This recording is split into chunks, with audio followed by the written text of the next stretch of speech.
Dengan buah roh yang dimulai dengan kasih, buah kasih itu sumbernya ada di sini saat kami menyembah Engkau tidak jauh. Ajari kami untuk mengasihi-Mu, ajari kami untuk mengasihi sesama kami. Dan ajari kami untuk menghasilkan buah-buah kebaikan, kebajikan dan kemurahan. Goodness, your goodness, oh God, may it be so rich in our lives. Biarkan kebaikan dan kebajikan serta kemurahan itu begitu kayanya di dalam hidup kami. Kami tidak mengejar harta karun, kekayaan dunia, itu bonus dari Tuhan. Kami minta kekayaan yang sifatnya rohani ya Tuhan. Kebaikan ya Tuhan. Hamba minta sebagai gembala sidang yang kau percayai, gembala bayang-bayang sebentar sebelum nanti suatu hari ketemu dengan gembala agung sendiri. Hamba minta jemaat yang kau percayakan kepada kami bisa bermula sebagai orang baik waktu bergabung dalam gereja, bisa bermula sebagai orang jahat yang bertobat dari dosanya. Hamba minta ya Tuhan Yesus, supaya setiap domba yang kau percayakan kepada kami menjadi orang-orang Kristen yang baik hati di akhir zaman ini. Mereka yang hidup di masyarakat adalah orang-orang benar. Hamba-Mu tidak minta gereja yang besar, tapi hamba-Mu minta gereja yang mulia. Mulia sifatnya. Urapi domba-domba-Mu. Hamba berdiri sedikit satu kepala lebih tinggi untuk bersyafaat. Ya Tuhan, memberikan berkat korban penyahutan kehadapan Allahku untuk jemaat yang Dikau percayakan kepadaku. Aku minta satu persatu, tua muda, besar kecil, kaya miskin, jadi orang-orang yang baik hati. Jadi orang-orang yang benar. Aku minta itu ya Tuhan. I pray that you change us in your presence. Kau mengubah kami dalam hadirat-Mu. Ampuni segala sesuatu yang mendukakan hati-Mu. Ajari kami dan perbaharui kami. Sampaikan sabda-Mu, berikan kepada hamba-Mu pesan yang mudah dicerna. Ya Tuhan, namun mendalam, dalam makna. Sembunyikan di balik salib-Mu dalam nama Yesus. Haleluya. Amin. Praise the Lord. Berikan tepuk tangan untuk Tuhan Yesus. God bless. Silakan duduk. Kita akan belajar Alkitab dan sejarah sekaligus. Saya berikan judul tema besarnya 12 Rasul, siapa mereka, dampak dan sejarah mereka. Dan menu khotbah topik yang berbeda saya berikan sampai Oktober. Meskipun nanti pertengahan bulan ini saya masih khotbah lagi di sini meskipun tidak di streaming ke sana. Anda bisa catat menu khotbah ini, jangan hilang. 5 kali setiap minggu. Jadi 10-12 rasul tercover semua. Kita di kebaktian yang ketiga, saya bahas orang yang paling baik hati. Bisa jadi dia ini orang yang paling jujur di antara 12 rasul Yesus Kristus. Ini orang yang paling sandal, yang paling hatinya itu saleh. Kalau dia hari ini tinggal di Indonesia mungkin sudah dikasih julukan Soleha. Orang yang saleh hatinya. Nathanael atau Bartolomeus. Kita baca dulu susunan Rasul Yesus Kristus. Matius 10 ayat 1 sampai 4. Sekali lagi jemaat bisa bangkit berdiri baca Alkitab. Sorry ya, duduk berdiri duduk. Matius 10 ayat 1 sampai 4 kita baca bersama. Yesus memanggil ke-12 rasul 1, 2, 3. Yesus memanggil ke-12 rasul muridnya dan memberi kuasa kepada mereka untuk mengusir roh-roh jahat dan untuk melenyapkan segala penyakit dan segala kelemahan. Inilah nama ke-12 rasul itu. Pertama, Simon yang disebut Petrus dan Andreas saudaranya dan Yakobus anak Zebedeus dan Yohanes saudaranya, Filipus dan Bartolomeus, Thomas dan Matius pemungut cukai, Yakobus anak Alfeus dan Tadeus, Simon orang Zelot dan Yudas Iskariot yang mengkhianati dia. Terima kasih, silakan duduk. 12 Rasul Yesus Kristus ini kita semua tahu, tapi kita nggak hafal ya kan? Nama-namanya, tahu nggak di antara 12 Rasul itu ada berapa pasangan kakak beradik? Ada beberapa, Petrus, Andreas, Yohanes, Yakobus. Ada 2 Yakobus loh di dalam golongan ini. Yakobus saudaranya Yohanes, kokonya Yohanes itu anak Zebedeus, lalu ada Yakobus anak Alfeus. Tapi ada satu yang namanya Bartolomeus, tapi nanti di cerita Injil ada seorang namanya Natanael yang dibawa sama Filipus ketemu Yesus. Natanael itulah Bartolomeus. Jadi jangan bingung ya, ini orang yang sama. Bartolomeus adalah Natanael. Natanael adalah Bartolomeus. Beberapa rasul-rasul Yesus Kristus kurang dibahas, kurang dijabarkan. Bukan berarti mereka tidak penting, tetapi dunia ini nggak cukup kalau mau nulis semua sejarah gereja mula-mula. Kalau kita tulis semua perbuatan Yesus, gak ada library perpustakaan yang bisa menampungnya. Saya sebagai seorang siswa sekolah teologia, saya lulus tahun 96. Selama saya belajar teologi, saya belajar banyak dari sejarah, tradisi gereja. Hari-hari ini saya refresh lagi memori saya selidiki dan pelajari 12 murid-murid Yesus ini. Interesting loh, mereka masing-masing itu betul-betul mewakili kita. Semua orang-orang kudus di perjanjian baru ini dikit banyak diwakili oleh salah satu, salah dua, salah tiga di antara mereka. Pasti ada. Nah, Bartolomeus ini mewakili orang-orang yang baik hati. Pernahkah Anda merasakan untuk membawa orang baik ke gereja itu susah? Tahu nggak?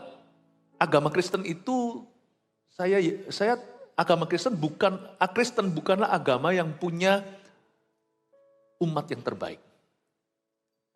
Karena di dalam kekristenan ada kasih karunia. Orang jahat pun diterima. Tetapi mereka yang percaya hukum karma tahu kalau sana nggak baik, nanti lahir lagi jadi Hello Kitty. Jadi ada yang namanya ketakutan. Motifnya fear. Ada pula yang mengajarkan kebaikan sampai pada taraf jalan aja harus sapu-sapu di depan para pendeta mereka. Supaya jangan sampai menginjak semut di depannya yang fanatik begitu. Kalau mau sungguh-sungguh ikuti agama tersebut, Anda harus ikuti letter luck. Karena mengajarkan kebaikan sampai taraf bertapa sampai mati bahkan. Sebenarnya agama apapun kita nggak akan bisa mumpuni masuk standar. Makanya itu agama nggak bisa menyelamatkan. Karena Anda nggak akan pernah cukup suci. Tapi orang Kristen jangan justru meremehkan kesucian yang diberikan sebagai kasih karunia. Dibeli dengan darah anak domba. Sedangkan agama lain aja misalnya mereka pakai masker bukan jauh sebelum pandemi. Supaya jangan sampai nggak sengaja menghirup hewan yang halus, yang lembut misalnya yang terbang. Misalnya itu loh nyamuk atau apa. Lalu masuk ke dalam hidung kita lalu meninggal dunia. Kalau kita mau sungguh-sungguh menghayati agama, hayati letter luck. Tidak akan bisa satupun selamat. Sungguhan. Semua agama mengajarkan kebaikan iya, tapi jalan keselamatan hanya Tuhan Yesus Kristus. Tapi, jadi semua orang itu sebaik apapun jahat. Ya, karena kalau dibandingkan dengan sang baik, nggak ada orang baik. Tapi kalau kita saling membandingkan antar manusia, ada orang yang lebih baik. Makanya kalau di gereja kan ada pula orang yang menipu uang orang, lalu praktek bisnisnya betul-betul menjadi batu sandungan. Ada pula pegawai yang merugikan perusahaan, tapi anggota jemaat mana? Jangan tuduh Tuhannya, hati-hati loh. Jangan-jangan kau menuduh Allah yang Maha Kuasa. Orang Kristen kayak apa? Kristus nggak kayak gitu. Tapi orang Kristen harus belajar baik sih, kita nggak boleh kalah. Karena kita menyembah Allah yang baik yang harus menjadi seperti Dia. Orang menyembah sesuatu yang buatan tangan manusia aja jadi baik kok. Lah kita yang menyembah Allah yang baik kok nggak baik-baik gimana? Nah kalau semuanya pasien-pasien disembuhkan kena flu lah. Kalau anak dokter sendiri flu nggak mari-mari, kan malu. Kita ini anaknya Tuhan. Dan kebaikan itu buah roh. 9 buah kasih itu. Salah satunya adalah goodness, kebaikan. Kita mesti jadi orang baik. Orang Kristen itu harus terkenal sebagai umat yang paling baik di seluruh dunia. Harus loh. Malu-maluin Tuhan kalau enggak. Sudah cukuplah kita dengar cercaan. Orang Kristen kok gitu, pendeta kok gitu, gereja kok gitu. Sudah cukup. Lain kata kalau di luar sana ada haters, orang-orang yang membenci kita, mencerca tapi nggak punya bukti. Itu lain cerita. Mereka hanya bisa seperti terhadap Yesus dan murid-murid Yesus. Mereka hanya bisa mereka-reka fitnah. Jangan kasih bukti sama dunia bahwa Anda bisa dipersalahkan karena memang Anda hidup dalam kebenaran. Anak-anak Tuhan, orang Kristen itu harus terkenal baik. Orang-orang terbaik di seluruh dunia itu harusnya anak-anak Tuhan. Tapi orang baik pun, kalau saling banding ya ada yang lebih baik sih. Tapi kalau semua banding sama Tuhan, kain kotor nih kita. Semuanya hanya gombal. Jadi orang baik pun perlu bertobat. Perlu bertobat, karena orang baik juga orang berdosa. Tapi saya akan tunjukkan the advantage atau kelebihan orang baik. Sekarang kita baca dulu satu cerita di ayat yang berbeda. Yohanes 1 ayat 46 sampai 51 saya akan bahas. Seorang murid Yesus yang terkenal baik sekali.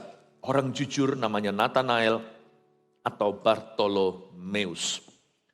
Ayat 46 Yohanes pasal 1. Kata Nathanael kepadanya.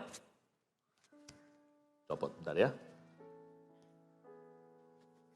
Tes. Oke. Kata Nathanael kepadanya, mungkinkah sesuatu yang baik datang dari... Copot lagi. Bentar ya, sabar ya. Orang baik harus sabar. Puji Tuhan, bentar ya. Tes. Oke, sampai mana tadi? Orang sabar, bantu saya, yang mana? Ayat 46 ya. Kata Nathanael kepadanya, mungkin, betul ya? Betul, oke. Kata Nathanael kepadanya, mungkinkah sesuatu yang baik datang dari Nazaret? Kata Filipus kepadanya, mari dan lihatlah. Yesus melihat Nathanael datang kepadanya, lalu berkata tentang dia. Enggak berkata kepadanya, tapi tentang orang ini. Lihat, inilah seorang Israel sejati, tidak ada kepalsuan di dalamnya. Kata Nathanael kepadanya, kepada Tuhan Yesus, bagaimana engkau mengenal aku? Jawab Yesus kepadanya, sebelum Filipus memanggil engkau, aku telah melihat engkau di bawah pohon ara.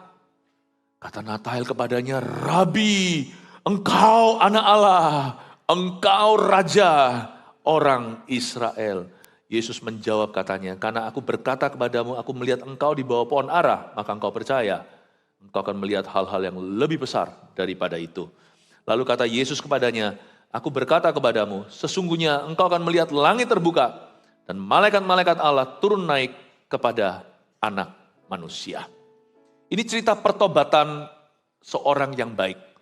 Nathanael atau Bartolomeus. Ceritanya begini, dia itu kenal Yesus karena dibawa sama Filipus.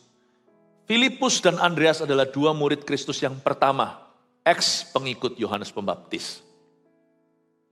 Filipus ini bawa Nathanael, temannya. Mungkin mereka sudah punya hubungan sebelumnya, sebelum mereka sama-sama menjadi rasul. Mereka berdua itu teman sekolah mungkin, atau apa kita nggak tahu. Tapi yang saya tahu adalah Filipus itu satu kota sama Andreas dan Petrus dari kota Betsaida. Nathanael bukan dari sana. Tapi Nathanael ini entah gimana happens to be there. Dia ada di situ dan Filipus ajak dia ketemu Yesus. Fresh masih. Filipus baru aja minggu lalu altar call terima Tuhan.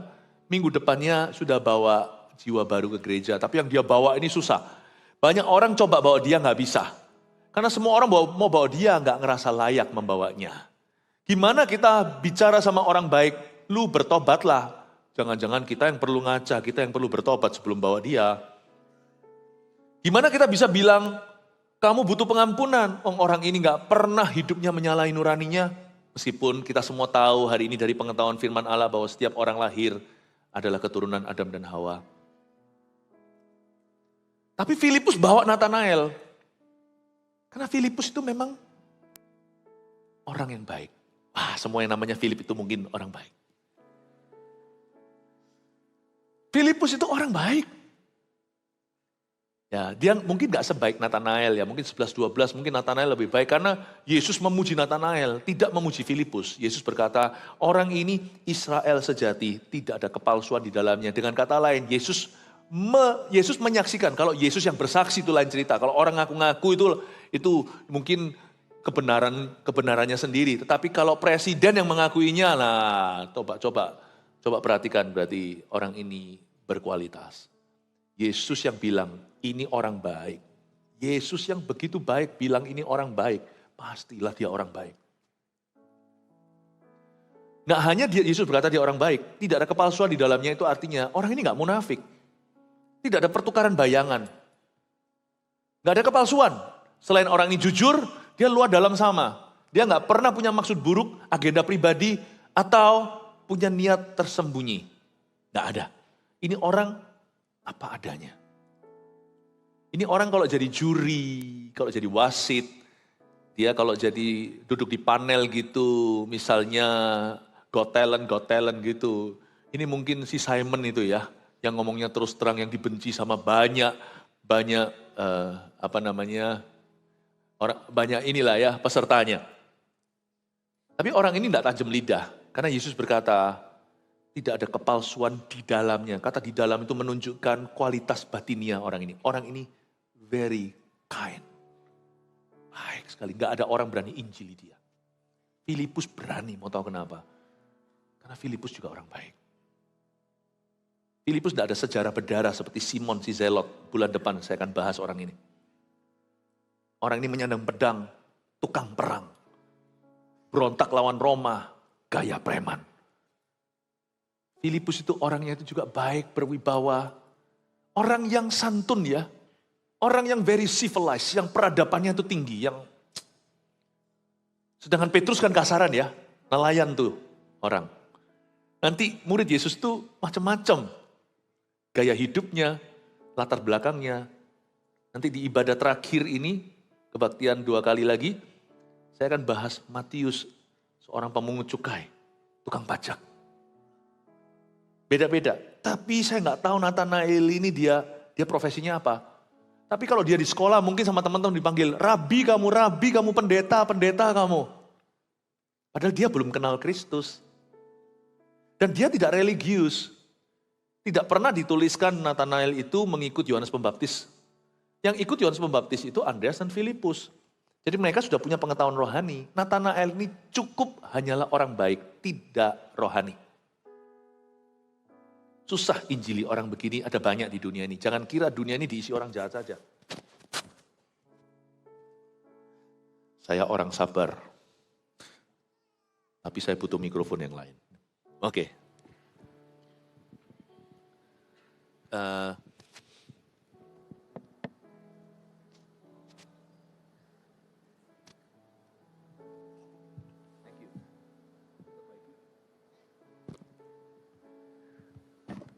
Sampai mana? Nah, Filipus ini kok Filipus jadi lupa saya. Kita bahas siapa hari ini? Nathanael ya. Filipus ini orang baik. Dan dia bisa bawa orang baik. Nah, itu kuncinya loh. Di dunia ini gak diisi sama orang jahat aja. Kalau Anda kira dunia ini masih diisi orang jahat, lihat ya. Bahkan gak usah kita bertemu sama mereka. Sekarang ini kan zamannya sosial media. Masa gak pernah lihat sih perbuatan baik orang sama sesamanya yang jadi viral? Kan ada. Lebih adem ya lihat yang gituan daripada lihat yang viral bukan-bukan. Waktu kita lihat ada orang dibantu sama seseorang. Kemarin itu waktu saya sempat lihat sama keluarga YouTube. Lalu lihat ada seorang polisi di Amerika selamatkan seorang anak yang digebuki sama papa mamanya ngedrak atau apa. Lalu si polisi itu bawa ke kantornya, anak itu dibarengin berapa jam sebelum diaturkan surat untuk ke yatim piatu mana. Karena orang tuanya melanggar hukum itu perlu ditindak. Sang polisi tiba-tiba bermain sama anak itu berapa jam. Lalu anak itu pegang tangannya, sayang-sayang Pak Polisi itu. Pak Polisi itu gak tega. Mungkin pulang bicara sama istrinya, akhirnya mereka berdua mengadopsi anak itu. Nggak tentu Kristen loh. Some of the nicest people, saya dulu itu sekolah di Kanada. Salah satu orang-orang paling ramah, bukan berarti semuanya orang baik di negeri itu. Banyak orang jahatnya. Tapi orang-orang Kanada itu banyak yang baik-baik sekali. Lewat itu ramah-ramah, kalau kita lewat ya di jalan gitu, kebetulan tatap mata. Biasanya orang-orang barat nggak suka kepo-kepo, lihat-lihat orang. Tapi kalau kebetulan kesenggol mata dengan mata, dia pasti berkata, "Hi, how are you doing? Apa kabar?" Baik-baik. Lain cerita kalau kita di New York City, orang nggak saling anggap. Tokyo apalagi, kita berhenti benerin tali sepatu bisa terjadi kecelakaan, ditabrak orang dari belakang. Masih ada loh orang-orang baik di dunia ini. Saya kalau di Amerika yang kayak begitu, kalau Anda pergi ke Amerika sedikit, the rural areas atau daerah-daerah yang masih di Midwest sekali, di tengah-tengah situ, yang masih Bible Belt, yang menjadi kantong-kantong Kristiani di Amerika, itu beberapa orang-orang tua, itu baik hati. Waktu saya antar anak saya sekolah di Tulsa, Oklahoma, itu pada waktu kami lagi foto-fotoan itu ada satu susuk bule. Ada om-om orang barat naik ke kursi untuk fotokan kami loh. Sampai gak apa-apa, gak usah seniat itu, dipegangi sama teman-temannya fotoin.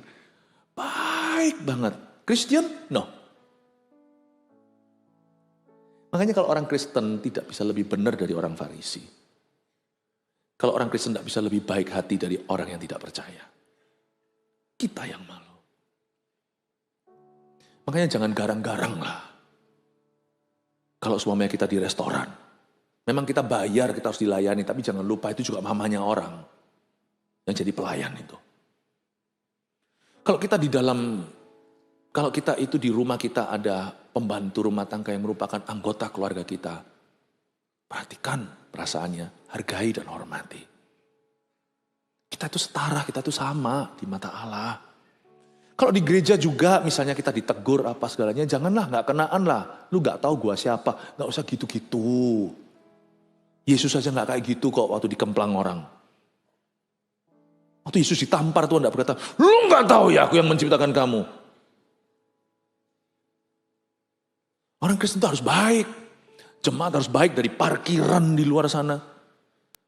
Asyirnya maupun yang di-asyir, pelayan Tuhan sama pelayan Tuhan. Jangan tersinggungan. Nathanael itu orangnya baik, tidak ada kepalsuan di dalam dirinya. Tapi Tuhan tetap suruh dia bertobat. Filipus itu juga baik hati. Filipus ini tidak terdengar cacat celah. Kalau kita lihat sekarang ayat ke-46, saya temukan sebuah kebenaran bahwa menginjili orang baik itu susah. Kecuali jikalau dia diinjili oleh orang yang baik juga. Menginjili orang baik itu sulit sekali kecuali kalau orang baik itu diinjili sama orang yang sama-sama baiknya. Nah itu lain cerita. Sebab orang baik juga perlu Tuhan loh. Gak ada orang bisa masuk sorga itu karena dia adalah orang baik. Orang tidak bisa diselamatkan karena kebaikan. Makanya tetap harus ada orang yang memberitakan Injil kepada orang baik di dunia ini. Saya spekulasi. Dunia ini memang semakin jahat. Karena yang jahat itu yang mencuri perhatian. Sebenarnya di bumi ini masih lebih banyak orang baik daripada orang jahatnya. Sungguhan. Waktu saya ke Tulsa itu saya masih ingat, saya lihat kiri kanan banyak orang baik. Waktu saya kemana-kemana saya lihat orang baik di mana-mana. Di Indonesia juga banyak orang-orang baiknya. Baik-baik loh. Pastor Philip tidak pernah lihat dunia, siapa bilang?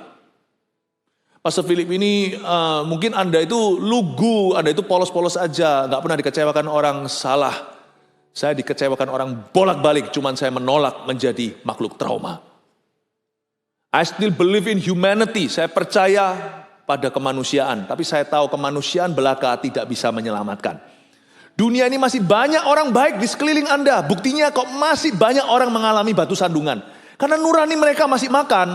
Sehingga kalau mereka melihat orang begini mereka gak tahan. Dan kata Kristen kok begitu. Atau mereka gak tahan. Di dunia ini masih ada nurani. Jadi gak bisa dunia ini dimenangkan. Hanya dengan orang-orang yang pernah jahat namun bertobat. Tapi dunia ini membutuhkan orang-orang baik yang Tuhan urapi untuk memenangkan orang-orang baik juga. Saya pahami, saya pelajari di ayat 46 bahwa menginjili orang baik itu susah kecuali ada orang baik yang kenal Tuhan yang tuntun mereka. Ayat 47, kata Filipus kepadanya, kan Nathanael seolah-olah menolak, dia berkata, mana mungkin dari Nazaret ada yang baik? Nathanael ngomong sejujurnya, gak mungkin lah, bukan dia menghina. Karena memang sebagai orang Israel sejati dia tahu bahwa Nabi tidak ada dari Nazaret. Tidak lengkap Filipus memberitakan Injilnya. Karena Yesus itu dibesarkan di Nazaret, tapi Yesus itu anak Bethlehem. Kalau di Alkitab Perjanjian Lama, Bethlehem itu mengeluarkan Mesias, itu sudah dalam nubuatan. Gak pernah di Alkitab dikatakan Nazaret, dari Nazaret keluar Mesias. Jadi Filipus itu memberi informasi kurang lengkap karena dia pun baru kenal. Jadi Nathanael bukan menghina, bukan tajam lidahnya, dia hanya bertanya, mana mungkin sih sesuatu yang baik itu datang dari Nazaret? Karena dia nggak tahu kalau Yesus itu kelahiran Bethlehem, dia bahkan nggak tahu Yesus siapa. Tapi kata Filipus kepadanya, inilah intisari penginjilan. Penginjilan itu bukan memenangkan debat. Penginjilan yang berhasil juga bukanlah kita itu karena kebaikan hati kita, lalu orang itu jadi selamat. Nggak bisa, Anda bukan juru selamatnya. Tapi orang baik itu punya satu kelebihan. Orang yang tidak percaya pada Yesus pun bisa dia bawa ke gereja karena dia respect sama Anda. Coba nggak percaya, di luar sana tipu uang orang lalu ajak dia ke gerejamu. Mau nggak? Nggak mau. Coba di luar sana, Anda ambil istri orang atau suami orang, lalu ajak keluarganya untuk ke gereja Anda. Mana mau? Malah jangan ngaku-ngaku Anda orang gereja, bertobat saja. Tapi orang baik punya satu advantage kelebihan, yaitu dia bisa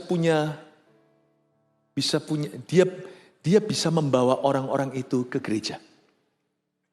Atau dia bisa, doanya nggak akan ditolak. Kalau orang jahat mau mendoakan Anda, yang pernah zolimi Anda mau doakan, ngapain lu doa? Kembalikan dulu uangku. Ngapain doain untuk aku? Tapi kalau orang itu memiutangi budi kepadamu, orang itu baik hati dan tidak pernah memperlakukanmu secara tidak adil, tidak pernah menyalahi Anda, namun demikian selalu jadi berkat, belum lagi jadi jawaban. Sekalipun dia agama berseberangan dengan Anda, kalau Anda berkata, boleh nggak Bapak saya doakan, orang akan sungkan dan berkata, silakan. Disitulah roh Allah akan bekerja. Orang baik itu punya satu advantage, people cannot say no to you.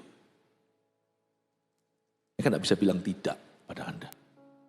Tapi orang yang suka ngutang kanan kiri, waktu dia butuh sungguhan, gak ada yang buka pintu. Tapi kalau orang ini gak pernah, masa sih?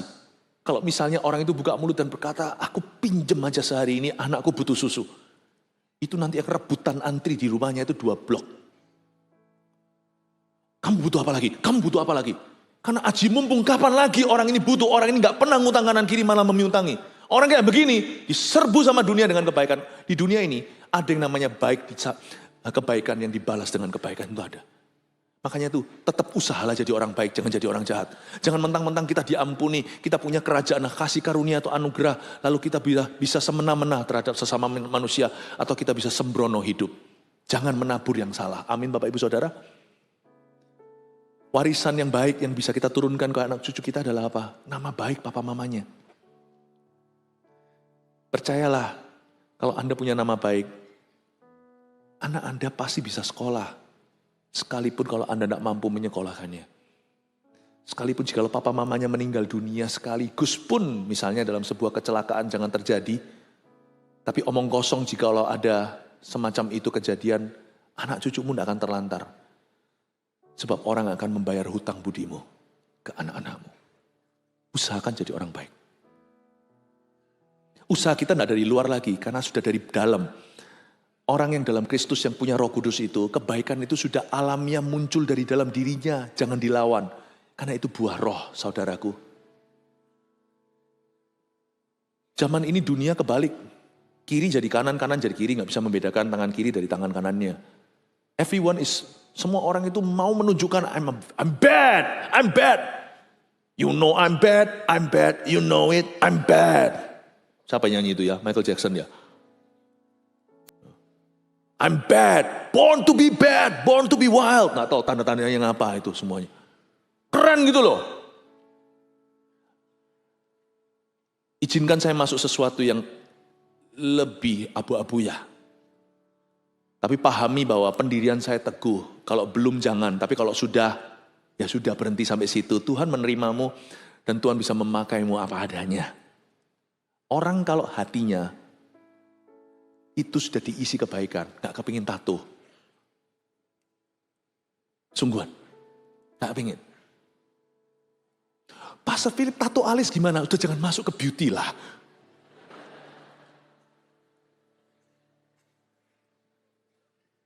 Nggak pingin nggak? Karena tato itu kan untuk ditunjukkan sesuatu, memang seni lah. Sorry, saya nggak mau berdebat. Tapi nggak mungkin kepingin. Kalau belum jangan. Kalau sudah, ya sudah. Cukup jangan tambah koleksinya. Ya, nggak pingin. Karena kita nggak kepingin apa? Kita nggak kepingin. Kalau cowok nih ya lain cerita. Saya coba subjektif ya. Ini bukan Tuhan berkata. Kita ngobrol aja nih. Kalau cowok, kalau saya nggak pingin nunjukkan I'm tough, I'm strong, mengintimidasi. Saya nggak perlu ditato apa-apa. I'm fine to be clean. Nggak apa-apa. Sorry, tiba-tiba saya melihat orang-orang mulai turunkan.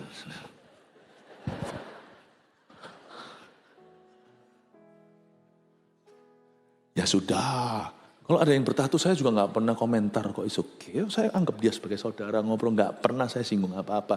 Ini kan cuma ngobrol aja. Anda saya anggap keluarga. Boleh ya ngomong gini ya?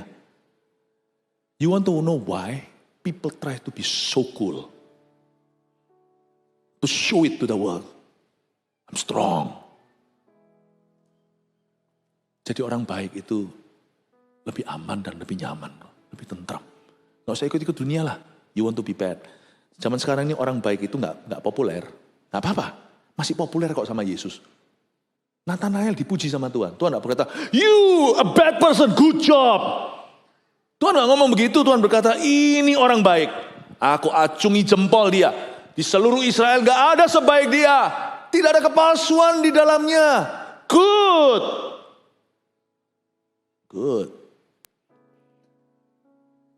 Karena itu jadi anak muda di rumah. Gak usah ikut-ikut teman-temanmu memberontak baru keren. Itu gak keren. Sebab orang baik jadi jahat itu gampang. Karena kita sudah bakat alam Adam dan Hawa. Orang jahat jadi baik itu yang susah. Kalau you sudah baik, stay baik. Gak usah ikut memberontak. Keren teman-temanku memberontak, semuanya backstreet. Gak usah gitu. Anak baik itu treasure. Anak baik itu harta dalam rumah. Kalau Anda punya orang tua yang baik, hargai. Papa gak keren. Temennya papaku loh, mobilnya berapa. Kita orang-orang muda harus menganggap orang tua yang baik itulah harta sesungguhnya. Amin Bapak Ibu. Gak usah kita bandingkan dengan ayahnya teman. Ya, ayahnya teman gak perlu begituan. Mulai hari ini tolong hargai goodness. Seperti Yesus menghargai Nathanael. Hargai kebaikan. Kalau Anda punya suami yang baik, sekalipun dia gak seperti be one me one. Siapa? Hormati dan cintai dia. You have a good husband. Dia bukan kaya raya. Dia mungkin gak seperti drama Korea. Mungkin dia gak seromantis itu. Anda bisa ajari pelan-pelan. Ya yang romantis dikit dong pap, gak apa-apa. Tapi jangan Anda komplain dan mengeluhkan. Kalau Anda punya suami yang baik, itu treasure dari Tuhan. Anda punya istri yang baik, itu treasure dari Tuhan. Anda kalau punya pemimpin yang baik, hargai itu saudaraku.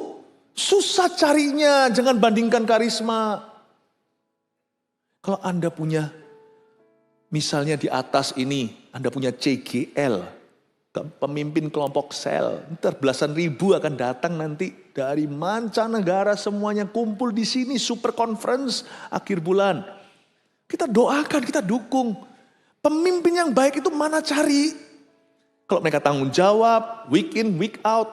Setiap minggu mereka selalu bertanggung jawab, selalu muncul dalam kesibukan pada mereka itu kerja sama orang. Tapi Selasa selalu tiba dan siapkan dulu lebih awal lalu kita doa sama-sama. Meskipun dia gak bisa berkhotbah seperti pengkhotbah itu atau pengkhotbah ini. Hargai dan bertumbuhlah di bawah kepak sayapnya.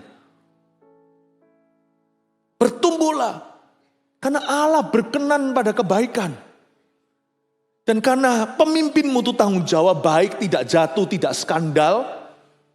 Dan dia mengusahakan yang terbaik, dia puasa loh buktinya itu. Gak kelihatan kan, kelihatannya hanya CG, tapi dia persiapkan di rumah. Senin dia puasa padahal mesti kerja. Puasa untuk siapa? Puasa untuk seseorang yang bukan daging dan darahnya, yaitu Anda dan saya.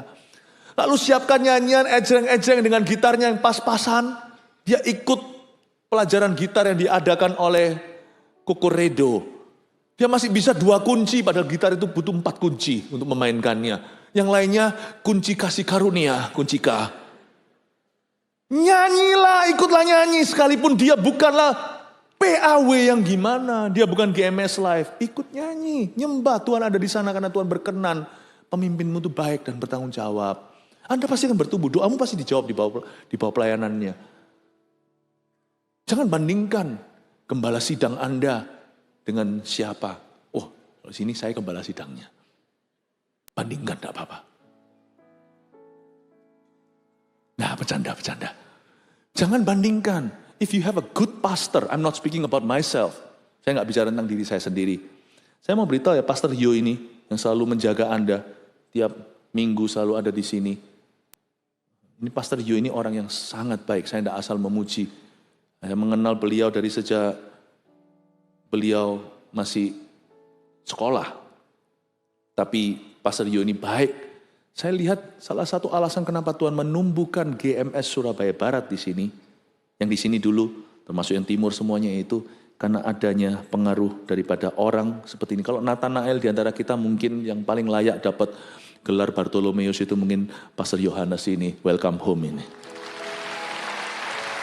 He's a good man. He's a very good man. He's a good leader. He's a good pastor. Saya mau beritahu pada Anda bahwa Tuhan tidak menumbuhkan jemaat karena bagusnya khotbah hari Minggu, sungguhan. But because there is a good leader watching after God's flock. Tuhan tidak menumbuhkan gereja itu dari khotbahnya sehebat apa. Tuhan itu menumbuhkan karena ada pemimpin yang baik, yang selalu berjaga-jaga atas domba-dombanya. Saya bersyukur bukan hanya untuk Pastor Yo.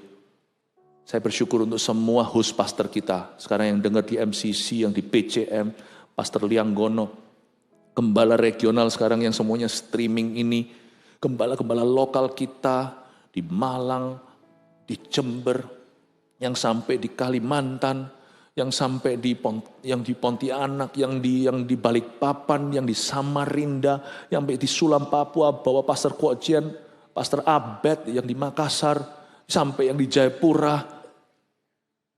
Saya mau beritahu, please respect, love dan cintai semua hamba-hamba Tuhan yang baik yang ada di atasmu itu, yang tidak skandal, tidak jatuh, tapi sungguh-sungguh mendoakanmu siang malam dan memberimu makan rohani dan mengkonselingimu serta memperingatkan Anda jikalau Anda ke jalan yang salah. Hargai mereka, kasih tepuk tangan untuk mereka semuanya. Ketua-ketua, bahkan gak hanya semua yang full timer, yang volunteer sini. Ada juga yang volunteer pengusaha seperti Andrew. Tapi lebih banyak di gerejanya sekarang daripada di kantornya sendiri. Orang baik yang menangani volunteer leader. Yang kayak gini loh membuat Tuhan itu berkenan. Dan Tuhan akan berutang apa-apa sama kamu. Apa yang kau berikan pada Tuhan. Tuhan sudah memberikan itu lebih dulu sehingga kita bisa memberikan pada Tuhan hari ini semua dalam rupa pelayanan. God is good. Hargai orang di sebelah kanan kirimu itu. Mereka yang berbaik hati, mungkin ada yang mengalah kursi. Bapak ibu saudara, sudah waktunya kita menilai kebaikan dengan harga yang lebih tinggi. Please jangan remehkan. Sebenarnya hero pahlawan di dunia ini banyak pahlawan yang tidak dinyanyikan. Hargai mama, ibu rumah tangga. Bapak ibu saudara, kalau kita melihat ayat ini saya jadi mengerti bahwa orang baik itu adalah karunia dari Allah. Ayat 48, kata Nathanael kepadanya, bagaimana engkau mengenal aku? Berhenti di situ. Sekarang saya kasih arti nama Nathanael, oke? Anda kalau yang mau punya anak nanti mau kasih nama Nathanael bagus. Atau kalau enggak, Nathanael sudah ada anak pertama, anak kedua cowok lagi kasih nama Yohanes. Ya kok yo? Nathanael artinya God's gift atau kado dari Allah. I love this. Nathaniel, bahasa Inggrisnya Nathaniel. Bahasa Indonesianya Nathanael. Bagus sekali. Siapa di sini namanya Nathanael? Ada? Gak ada, sayang loh. Padahal yang angkat tangan nanti dikasih mobil. Ya sudah, gak usah. Nathanael itu artinya kado dari Allah. Tahukah Anda, Allah sudah memberimu kado, jangan ngomel melulu. Ada orang-orang baik di sekelilingmu itu, memang mereka bukan keren. Mereka bukan orang-orang yang populer kali. Tapi orang-orang itulah yang membuat hidupmu jauh lebih nyaman di dunia. Untuk orang-orang seperti itu dalam hidup Anda, berikan tepuk tangan untuk Tuhan. Thank you mama, thank you papa, thank you ya nak, kamu anak yang baik. Kadang-kadang saya diingatkan Tuhan terus kalau saya itu kan standar tinggi. Kadang-kadang perfeksionis, gak gampang lo jadi anak saya. Istri saya punya standar atas mereka, saya itu lebih tinggi standarnya atas anak-anak saya. Kadang-kadang saya itu lebih demanding atas anak-anakku. Kalau ada Vanessa, Jeremy, Warren dengar ini, ya, sometimes I have to say this, I'm so sorry kalau I've made your life harder.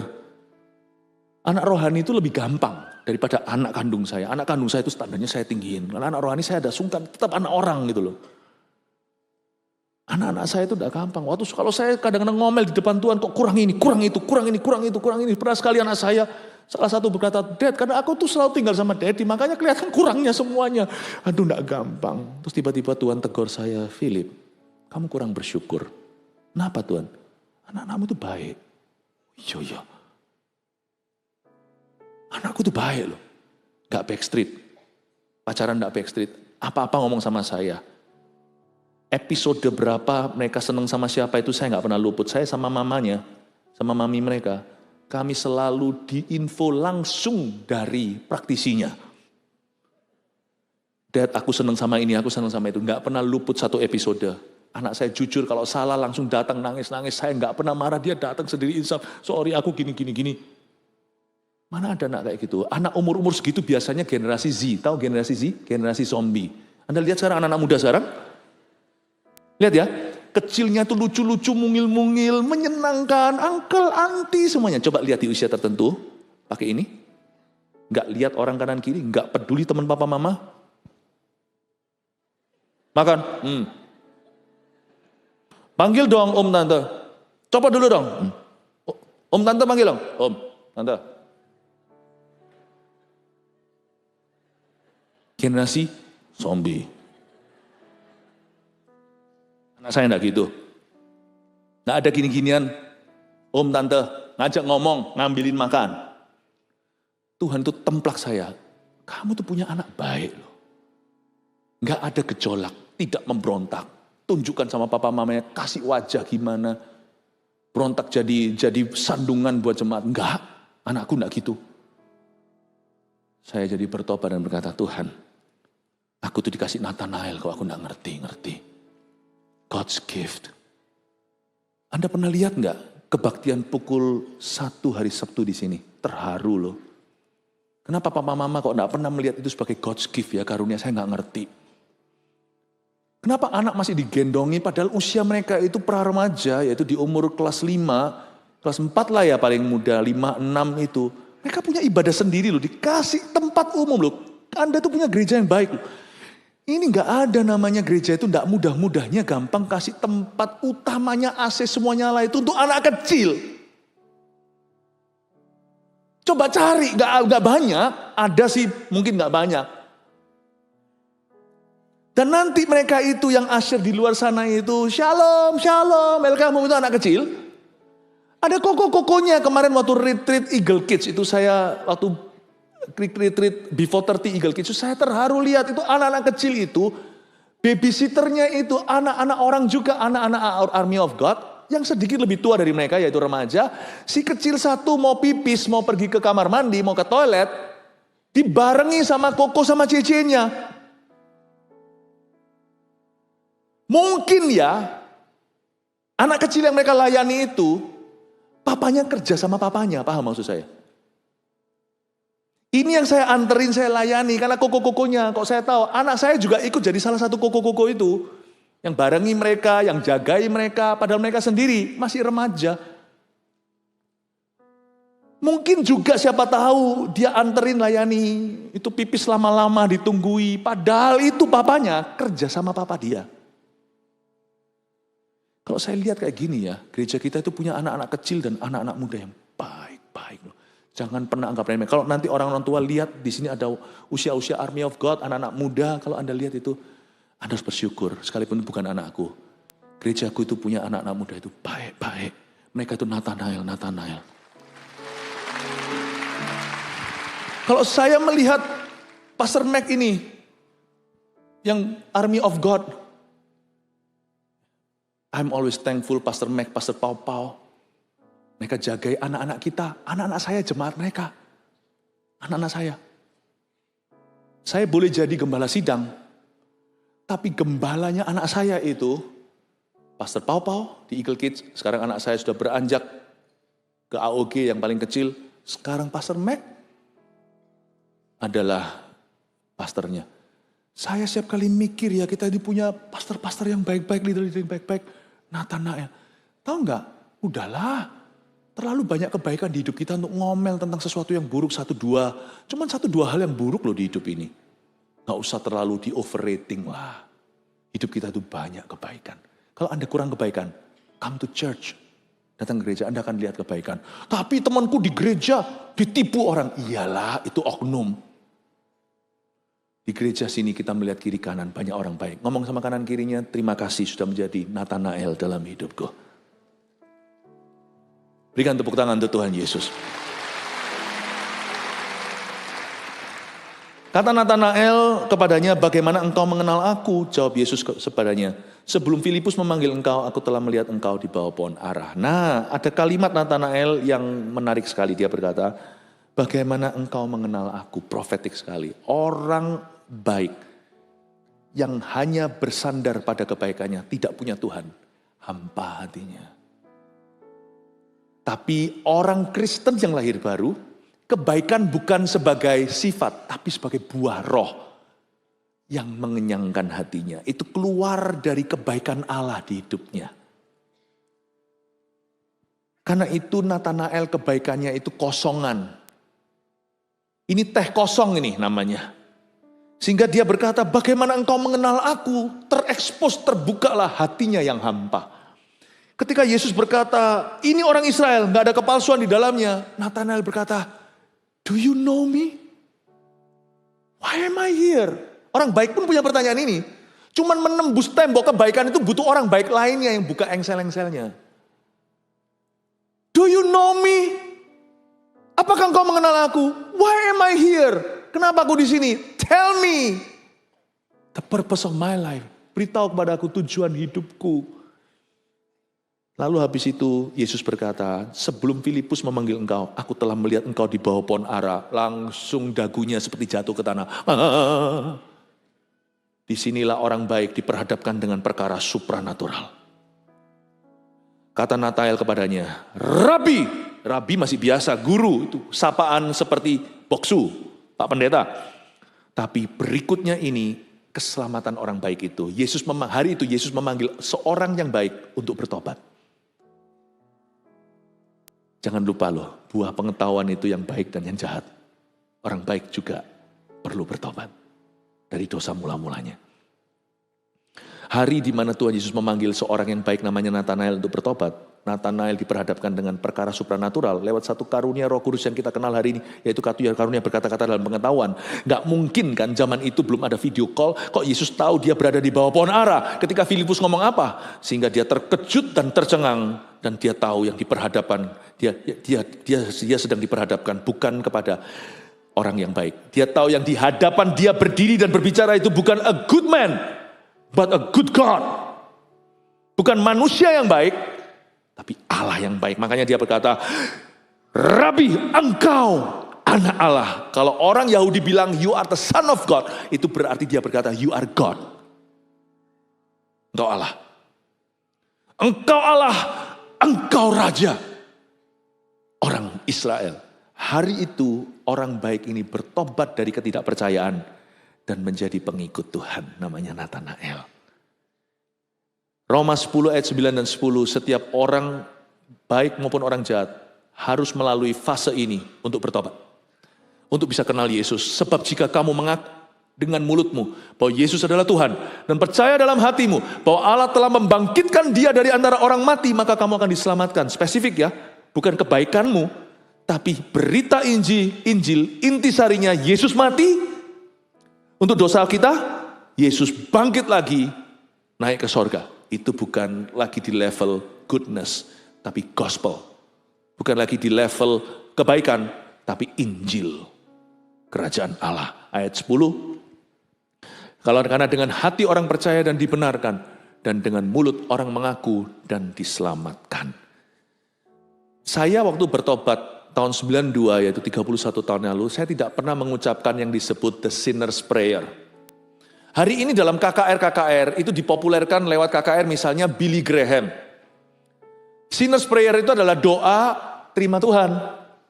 Simple sih, biasanya begini, Tuhan Yesus suruh ngikuti. Tuhan Yesus, saya orang berdosa, saya mengaku dosa saya bertobat, ampuni aku percaya Yesus mati bagi dosaku, Yesus bangkit pada hari ketiga, masuklah dalam hatiku sebagai Tuhan dan Juru Selamatku. Dalam nama Yesus, lalu diikuti. Dalam nama Yesus, amin, amin. Betul, itu adalah bakunya seperti itu. Tapi setiap orang yang mengucapkan itu cuma asal-asalan, ikut-ikutan juga percuma. Itu harus diucapkan dengan mulut, tapi keluar dari hati. Saya dulu nggak ngerti sinner's prayer karena di gereja yang tidak menekankan hal itu. Tapi altar call diberi. Waktu altar call diberi saya masih ingat, itu minggu di mana saya mau bunuh diri. Saya bukanlah Nathanael. Saya bukan Nathanael. Meskipun nama saya sama dengan salah satu rasul yaitu Filipus, saya ini lebih kayak Simon Zelot. Saya ini lebih orang yang hidup dalam kekerasan. Oke? Jadi saya tidak merasa Nathanael ini khususnya inspirasi untuk saya. Karena saya tidak beranjak sebagai orang baik dulu. Waktu saya kecil dulu saya nakal. Saya dewasa remaja, saya berantem melulu musuh sejagat raya. Jikalau ada di sini yang pernah saya pukul dulu satu sekolah sama saya, maafkan saya sebesar-besarnya. Saya begitu, makanya itu pada waktu saya bertobat, pengakuan saya adalah pengakuan orang jahat. Tapi orang jahat, orang baik harus lewati Roma 10, 9, 10. Tidak bisa kau lewatkan. Pengakuan saya seperti apa? Saya maju ke depan, saya masih ingat waktu altar call. Dan saya mengalami perkara supranatural, saya nggak tahu cerita Paulus, tapi tiba-tiba ada sinar terang, di balik sinar terang itu saya dengar suara audible, itu suara manusia. Itu bukan suara pendeta, karena saya sudah berada dalam sebuah trance. Dan suara itu bicara, aku Yesus, aku mencintaimu. Dan pengakuan saya yang menyelamatkan hari itu ini. Kalau Yesus saya sudah tahu dari dulu, karena saya sudah ke sekolah minggu. Itu saya menangis, saya nggak pernah nangis sebelumnya, saya pakai nangis segala, padahal saya nggak pernah, saya ini keringat, air mata saya itu tidak ada zaman dulu itu. Saya tidak bisa nangis punya. Waktu saya nangis, saya berkata, I'm a sinner. Saya ngomong sama Tuhan di depan tata itu. Aku orang berdosa. Orang kayak aku gini, deserves mati. Ingat ya, minggu itu saya mau bunuh diri. Gak jadi, cerita panjang, Tuhan gagalkan. Dan saya berkata, orang seperti aku ini patut mati. Saya ngomong sama Tuhan, bunuh aku saja. Aku tidak layak hidup. Tapi Tuhan anggap itu bukan kata-kata kasar atau keras. Tuhan anggap itu penyesalan saya. Cuman saya ini gak ada jalan keluar. Jadi suara itu bicara sekali lagi. 31 tahun lalu. Tidak pernah bicara gitu lagi sama saya. Saya akan pegang itu sampai saya mati. Dia berkata dengan bahasa Inggris waktu itu. Berkomunikasi dengan saya. Saya dengar suara begini. No, but live for me. Tidak, hiduplah untuk aku. Nah itu hari keselamatanku. Pengakuan orang jahat. Aku ini kotor Tuhan. I'm filthy. Nah Tuhan itu bisa bicara segala bahasa. Tuhan bisa bicara bahasa Jawa, bahasa Sunda. Cuman hari itu memang kan saya sekolah di sana. Jadi saya sehari-hari ngomongnya pakai bahasa Inggris. Tuhan ngomongnya begitu sama saya ngerti. Tuhan ngerti bahasa hatiku. Tuhan mengerti bahasa lokalku waktu itu. No, live for me. Saya sembuh. Hari itu saya lahir baru. Waktu saya ajak seorang anggota keluarga, saya nggak usah buka siapa. Waktu untuk kenal Tuhan, ini orang baik, susah untuk saya bawa kenal Yesus. Tapi suatu hari saya bicara di meja teh gitu, ngobrol dan saya berkata, orang yang pernah dikecewakan orang Kristen, pertanyaannya sederhana. Kalau memang Tuhan baik, kenapa orang Kristen gitu? Saya cuma dikasih Tuhan satu hikmat waktu ngomong sama seorang kerabat. Orang Kristen bisa gitu, tapi Tuhan Yesus tidak begitu. Lalu beliau melihat saya dan berkata, saya percaya. Itu keselamatannya. Ini orang baik. Gak pakai kata-kata saya, aku ini kotor, bunuhlah aku. Karena dia orang baik. Tapi ini pengakuan dosa, itu juga pengakuan dosa. Saya percaya, berarti saya ngalah, berarti saya kalah. Tuhan yang benar, saya yang salah. Tapi di sini pakai embel-embel, karena saya memang dramanya banyak dulu. Bunuh aku. Tapi bagi Tuhan kedengarannya sama. Tuhan, aku mau menerimamu dan pengampunanmu. Roma 10, 9, 10 itulah pengakuannya Nathanael tadi. Dia berkata, ya Allahku, ya Rajaku. Kalau Petrus, oh heboh Petrus. Dia pegang kaki Yesus dan berkata, enyahlah daripada aku orang berdosa. Tuhan bilang, sekalipun mau enyah, lah kamu pegangi kakiku le. Gimana enyahnya? Ingat toh cerita si Petrus itu nangkep banyak ikan, lalu dia sadar bahwa ini adalah Tuhan. Petrus itu penuh dengan drama kayak saya. Nathanael itu lebih stabil. Orang stabil juga perlu terima Tuhan loh. Gak semua orang itu kalau bertobat itu nangis-nangis sampai mengerang-ngerang, gak tentu. Ada seorang profesor almarhum jemaat kita. Terima Tuhannya itu tiba-tiba dengar khotbah lalu dia taruh percaya padahal gak pernah mau terima Yesus secara pribadi. Langsung menerima. Tapi ada orang yang nangis-nangis. Itu bedanya orang baik, orang jahat. Dua-dua butuh keselamatan. Tapi lebih susah yang orang baik, tahu gak? Sedangkan dunia ini lebih banyak orang baik. Berarti dibutuhkan penginjilanmu Bapak Ibu. Ayat 50, Yesus menjawab katanya, karena aku berkata kepadamu, aku melihat engkau di bawah pohon ara, maka engkau percaya. Engkau akan melihat hal-hal yang lebih besar daripada itu. Anda akan kaget ya, Nathanael nanti berakhir bukan sebagai orang baik. Dia sebagai orang baik, jadi orang benar, dari orang benar. Nathanael adalah seorang hamba Tuhan yang terkenal dengan satu julukan, Man of Miracles. Ini enggak kita bisa dapat dari Alkitab. Ini harus dari tradisi dan sejarah gereja. He is called a man of miracles. Kok bisa ya? Karena Yesus sudah nubuatkan, kamu tak beritahu gitu aja, kamu percaya. Kamu nanti suatu hari akan melihat hal-hal yang lebih besar daripada itu. Lalu kata Yesus kepadanya, ayat 51, aku berkata kepadamu, sesungguhnya engkau akan melihat langit terbuka, dan malaikat Allah turun naik kepada anak manusia seperti tangga Yakub. Tuhan berkata, aku akan tunjukkan perkara supranatural. Tuhan itu senang sekali memakai orang baik dan di-upgrade sama Tuhan. Sekarang mari kita bicara sedikit tentang operasi plastik. Yang ibu-ibu pasti senang ini. Jikalau operasi plastik itu bermula dari wajah yang sudah cantik, jadi cantik ya kan?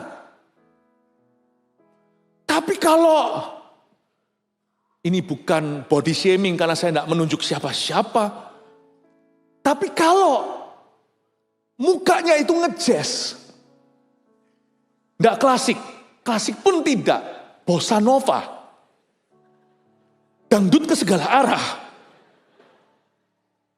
Depan itu belakang, belakang itu depan. Gak lucu kan?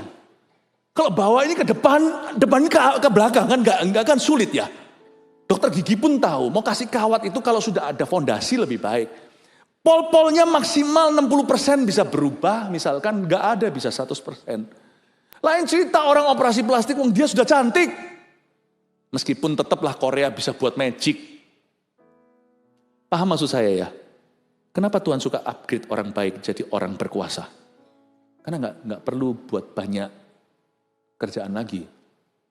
Karena doa orang yang benar, bila dengan yakin didoakan, sangat besar kuasanya. Orang itu mau yakin kalau orang itu nggak beres, orang itu jahat. Tuhan itu belum bisa sampai ke level yakin doanya, beresin orang itu aja forever. Doa orang benar, orang baik, gampang jadi benar. Orang benar itu pasti baik. Doa orang benar itu berarti orangnya pasti baik. Bila dengan yakin didoakan, tinggal yakin aja, mujizat terjadi. Hebat gak? Orang baik itu enaknya gini, tinggal yakin aja mujizat terjadi. Makanya itu doa seorang ibu yang baik hati, gak jauh dari miracle. Tinggal yakin aja, jangan bersandar pada kebaikanmu, itu gak kemana-mana sih. Kebaikanmu adalah kain kotor lama-lama. Makanya itu seorang papa yang benar, kalau berdoa buat keluarganya, pasti didengar. Kalau papa nggak betul, dia doa untuk keluarganya, Tuhan betulkan dia dulu. Masih ada firmakan jauh. Paham Bapak Ibu? Doa orang benar bila dengan yakin didoakan. Sangat besar kuasanya. Makanya saya itu percaya banget sama doanya CGL bagi jemaatnya. Anda tidak perlu kejar-kejar pendeta. Kalau Anda dibawa ke pemimpinan yang jelas, dia berdoa, miracle-nya sama, apalagi kita itu satu roh, satu tujuan. Sekalipun mungkin dia nggak bisa melakukan apalah, doain orang nggak pernah ada yang rebah lah, nggak pernah lihat mujizat yang nyata lah. Tapi kalau dia berdoa buat Anda, mujizatmu akan nyata loh. Jangan remehkan orang baik berdoa untuk Anda. Sungguhan. Tuhan bisa doa, jawab orang jahat nggak? Bisa, tapi itu jadi luar biasa. Lihat itu Ahab, dia berdoa, Tuhan jawab tuh, dia puasa, Tuhan jawab dia. Tapi kalau orang baik berdoa, saya dengarkan. Saya itu kalau didoakan siapa, saya lihat dulu orang itu portfolionya. Bukan lihat hebatnya, saya kasih nilai kebaikan. Kalau orang itu orang yang benar dan baik, dia doa saya diam. So saya tahu Tuhan dengar. Jangan Anda lihat ke karisma, lihat ke buah. Itulah sebabnya setiap hamba Tuhan yang baik dan melakukan tugasnya dengan benar, dia didengar oleh Tuhan. Makanya Tuhan berkata, jangan buat susah pemimpin-pemimpin rohani berjaga atas jiwamu. Karena kamu sendiri yang rugi, kata Ibrani. Tapi biar mereka melakukan dengan sukacita. Bapak Ibu, kalau kita baca dari cerita Nathanael, kita telah belajar sesuatu bahwa orang benar kalau dia sudah baik dan sudah benar, tinggal yakin aja doanya besar kuasanya. Tuhan suka mengupgrade itu, orang baik tinggal ditambah. Tapi kalau orang baik berhenti sampai sana kebaikannya, dia menolak Tuhan, ya lain cerita, kain kotor dia. Dia adalah orang baik yang sombong. Tapi orang baik yang menerima Tuhan dan memegang teguh pada janji-janji Tuhan. Besar loh kuasa orang itu. Sekalipun orang itu dilihat kok kurang meyakinkan. Kalau Anda mau menilai seseorang, jangan nilai dari karisma, nilai dari kualitas hati dan hidupnya. Anda akan lihat bahwa Tuhan dekat sama orang itu. 3 hal aplikasi yang bisa kita dapatkan dan kita terapkan dari kehidupan seorang Nathanael atau Bartolomeus. Saya akan berikan ini, ya. Lalu nanti setelah 3 poin ini, saya kasih sedikit sejarahnya. Bartolomeus pergi ke negara mana, mati di mana. Pertama, orang baik juga perlu bertobat dari dosa asalnya. Jangan tertipu, orang itu baik kok. Oh no. Anda kalau mau nginjili orang, injili semua, baik dan jahat. Semua pernah makan dari pohon pengetahuan itu, baik dan jahat. Orang baik juga perlu bertobat. Seperti Nathanael dipanggil Tuhan untuk bertobat dari dosa asalnya. Kita semua keturunan Adam dan Hawa. 2. Jadilah orang yang baik, supaya bisa injili orang jahat dan orang baik. Makanya orang paling berkuasa di dunia ini adalah orang baik. Karena ngomong sama orang baik, dia bisa ngomong sama orang jahat, lebih mempan. Saya nggak mau mendahului bulan Oktober, tapi di Oktober nanti saya akan sampaikan tentang Yohanes. Yohanes di Alkitab ini, Rasul Yohanes, Rasul kasih, itu luar biasa.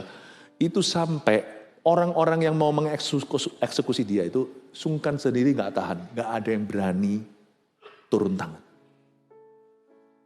Itu korup semuanya itu, tentara dan perwira Italia itu, orang-orang Romawi, nggak ada yang berani karena dia mau apa-apain Yohanes itu, dia merasa aku loh nggak sebaik dia. Bayangin dia itu misalnya mau dipenggal atau mau diapain, pernah sekali dalam sejarah gereja dikatakan dia dicemplungin dalam sebuah kuali. Kuali itu kuali panas mendidih, itu gaya-gaya Hitler gitu loh. Hitler dulu kan pakai oven gas. Dimasukin itu yang mau masukin dia ke sana aja semua sungkan, lempar-lemparan, lu aja. Lah kalau mau dilemparkan gitu, Yohanes berkata, silakan enggak apa-apa. Pak permisi ya, saya lempar ke dalam kuali ya. Yohanes berkata, mungkin Yohanesnya seperti, ya enggak apa-apa, welcome home. Ya, enggak ada yang berani. Mau pegang dia nangis, aduh, mau pegang dia ketemplak. Orang baik itu kelebihannya di situ, orang jahat pun segan. Mereka sendiri enggak tentu mau bertobat. Tapi di dekat Anda, mereka akan respect dan berkata, orang ini baik. Oh, ayolah kamu tobatlah kayak ini. Teman-temannya mungkin godain dia, mungkin kerjain dia. Oh, enggak lah, belum lah. Nanti suatu hari aku tobat. Suatu hari kayak dia, saya kayak dia. Tapi tidak ada yang berani apa-apain dia. Mereka cuma saling lempar-lemparan, saling candaan. Tapi di hati mereka tahu bahwa andai aku bisa jadi seperti ini. Tapi aku udah terlanjur. Aku ini mafia. Aku ini gangster. Gangster pun akan gini sama Anda. Sungguhan. Tidak tentu mereka bertobat, mereka belum ready, tapi mereka segan. Tapi orang Kristen sekarang, orang mau masuk ke gereja jadi cercaan, jadi hinaan. Gereja zaman dulu itu menjadi keseganan. Itu orang-orang suci. Mereka bukan mengatakan ini dengan hinaan, tapi mereka berkata, aku belum siap ke situ. Tapi aku bahagia untuk mereka. Kalau Anda mau taruh seseorang yang usahakan perizinan apa segala, taruh orang baik di sana. Yang menentang Anda jadi sungkan. Gereja tambah baik, dunia tambah sungkan. Semakin sungkan dunia, semakin banyak yang diselamatkan dari mereka. Jadilah orang yang baik supaya bisa injili orang jahat dan orang baik. 3. Berharaplah untuk perkara-perkara Allah yang supranatural sifatnya. Orang baik itu cuma tinggal segini loh dari miracles. Kok gak diterusin, kenapa? Ada orang pernah ngomong gini sama saya, loh kenapa lo Tuhan kok pakai dia? Pendeta itu jatuh. Pengkhotbah itu skandal. Kenapa kok terjadi mujizat? Hehehe. Saya bilang gini sama satu orang yang dulu pernah ngomong begini. Saya beritahu ya, bukan karena Tuhan hobi pakai orang jahat. Lah kalau itu skandal kan jahat. Kalau dia jatuh kan dia salah. Misalkan anak saya, anak perempuan, dia itu kesasar. Dia tersesat di sebuah jalan, ternyata jalan itu seperti jalan di Los Angeles, jam berapa jangan masuk, di sana itu semuanya drug dealer, semua pengedar narkoba, dan semua ada terjadi perang gangster di sana. Waduh, anak saya tersesat di daerah situ, muter-muter gak ketemu. Polisi pun gak berani masuk ke sana. Ada wilayah gitu loh, puji Tuhan Indonesia gak ada. Saya telepon sama teman-teman saya yang baik. Bro, tolong. Aku di Indonesia. Tolong anak saya yang di LA. Tolong ini. Kamu tinggalnya kan gak jauh kan? Waduh, sorry nih lagi pesta. Oke. Ya, sorry ganggu. Telepon lagi. Cici, tolong sih. Tolong ya, kirim. Ini loh, anak saya lagi tersesat di daerah itu. Hah? Masa? Kok bisa? Udahlah, jangan tanya, cepatlah keluarkan dia dari sana. Tapi nggak bisa, sebentar. Ini cucu gua, siapa yang jaga? Semua ada alasannya. Kalau nggak ada yang bisa saya telepon preman. Saya telepon preman di sana. Hello, yo, what's up yo? Dan saya akan bilang, ayo selamatkan anakku. Saya transfer kemana sekarang? Pastikan kamu jaga dia keluar dari wilayah itu. No problem. Consider it done. $1 million, okay? Injil kemakmuran, whatever. Kalau orang baik gak mau, saya telepon preman di sana. Selamatkan anak saya. Orang baiknya semua gak mau nginjil, gak mau doain orang sakit. Gak ada yang mau percaya kesembuhan. Yang angkat tangan cuma yang preman-preman. Orang-orang yang berani memporak-porandakan nurani orang. Yang gak dewasa, yang main perang. Orang seperti Yefta di salah satu hakim-hakim itu. Anaknya pelacur lagi. Yang tukang gasaan. Gideon kan ngalah. Yefta diapain sama Efraim? Dihajar mereka, terjadi perang saudara. Tapi kenapa Tuhan pakai Yefta? Karena yang lainnya sibuk semua. Gak mau. Padahal Tuhan pilihan pertama itu orang baik. Karena baik dan benar itu tinggal segini lagi, tinggal yakin besar kuasanya. Yang jahat semuanya itu masih jauh, tapi gue gak peduli. Asal kau dapatkan yang satu itu. Makanya ada orang pengkhotbah yang gak keruan, tumpang tangan, orang itu sembuh, lumpuh berjalan. Itu karena nama Tuhan, karena kredit cardnya. Itu karena harapan orang yang sakit itu kepada Tuhan. Tapi orang ini nanti ujungnya skandal ini, skandal itu. Ya gimana loh? Orang jahat yang mau. Orang baik semuanya cinta pada hidupnya sendiri. Makanya, kalau saya bisa, saya bangkitkan generasi orang baik. Saya ajarkan lewat mimbar untuk tidak egois. Kalau orang baik ini bangkit semua, akan semakin sedikit kau lihat dalam dunia pergerejaan bahwa orang-orang yang jadi batu sandungan yang dipakai Tuhan. Anda akan mulai lihat orang-orang yang jadi berkat dan jawaban. Satu-satu mulai dipakai oleh Tuhan dengan cara yang ajaib dan supra alami.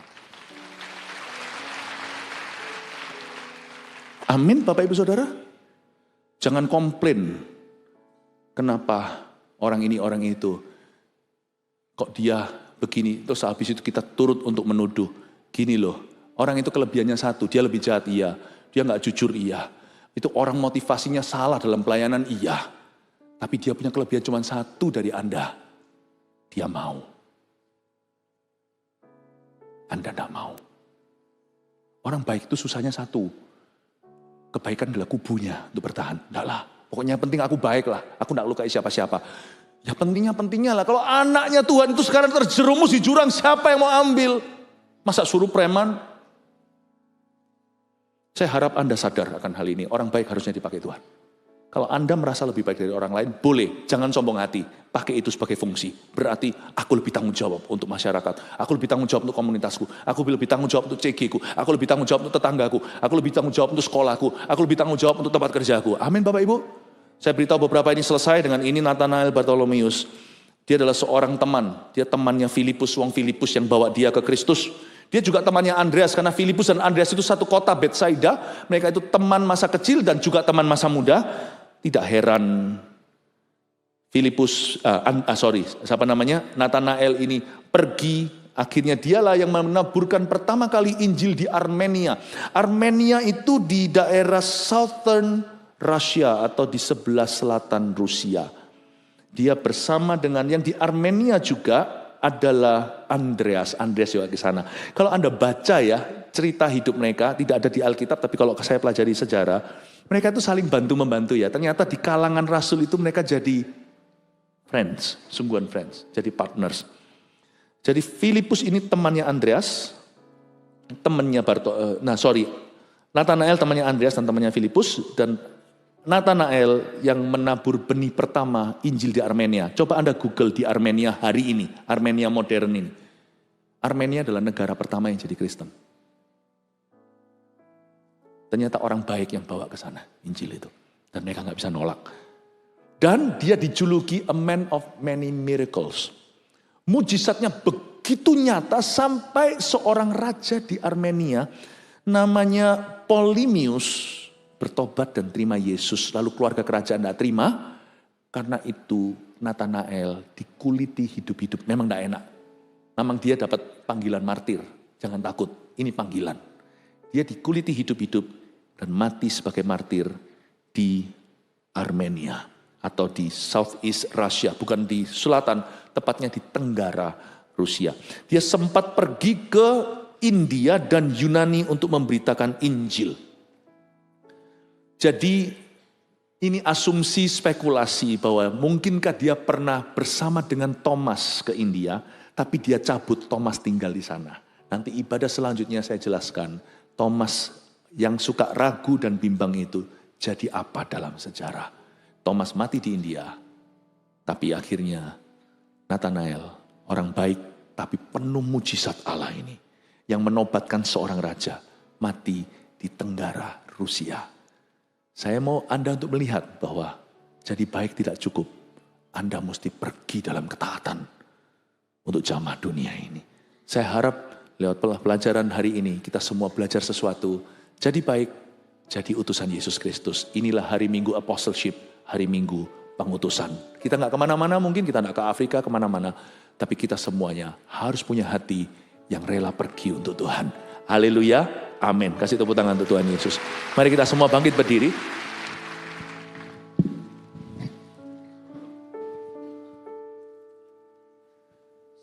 Hari ini tidak ada altar call, tapi saya mau pakai untuk doa syafaat. Anda ingat ya, tidak lama yang lalu, berapa minggu yang lalu saya pernah tampilkan di sini GMS yang dalam tantangan. Doa itu penuh dengan kuasa, apalagi doa korporat. Setelah kita berdoa itu, tak lama setelah itu, bukan hanya gereja-gereja baru bermunculan, misalnya minggu ini saja, beberapa gereja menjadi gereja lokal yang sah, termasuk GMS Purwokerto di Jawa Tengah, GMS Batu di Batu, Malang Batu ini ya, GMS Batu Jawa Timur, dan sekarang juga GMS Rotterdam di Belanda. Mereka menjadi gereja lokal yang sah. Today, this week.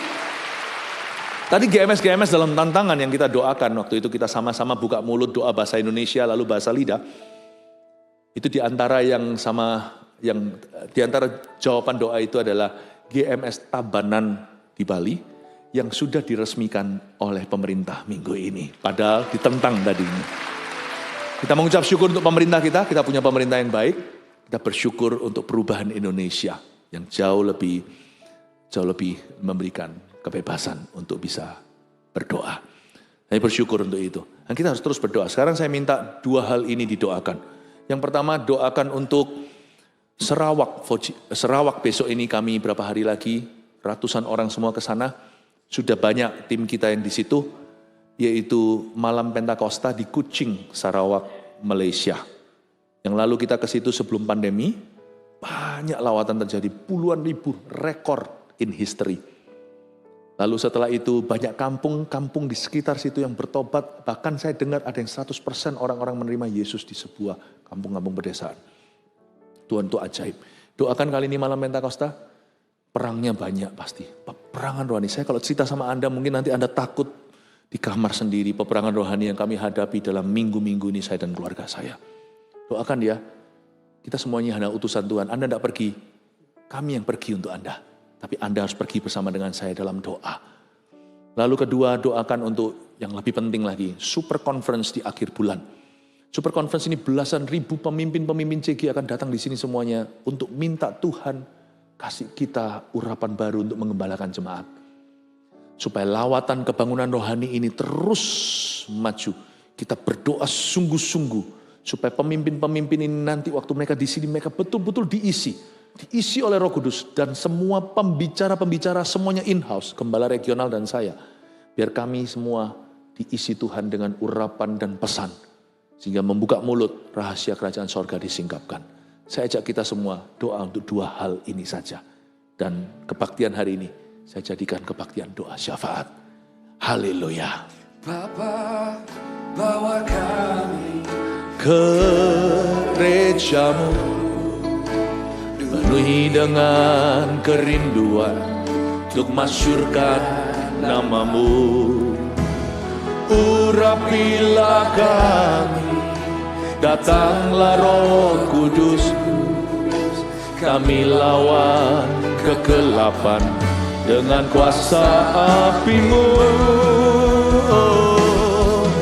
Gereja-Mu berdiri menyembah-Mu, doakan mengatasi langit. Biar api-Mu Tuhan membakar setiap kami hingga nyata kemuliaan kuasa-Mu. Gereja-Mu berdiri menyembah-Mu, doakan mengatasi langit. Biar api-Mu Tuhan membakar setiap kami hingga nyata kemuliaan kuasa-Mu.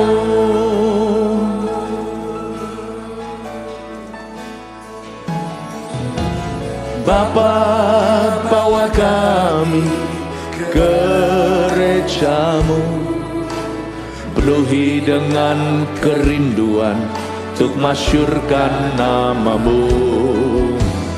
Urapilah kami, datanglah Roh Kudus, kami lawan kegelapan dengan kuasa api-Mu. Gereja-Mu berdiri menyembah-Mu, doakan mengatasi langit. Biar api-Mu Tuhan membakar setiap kami hingga nyata kemuliaan kuasa-Mu. Gereja-Mu berdiri menyembah-Mu,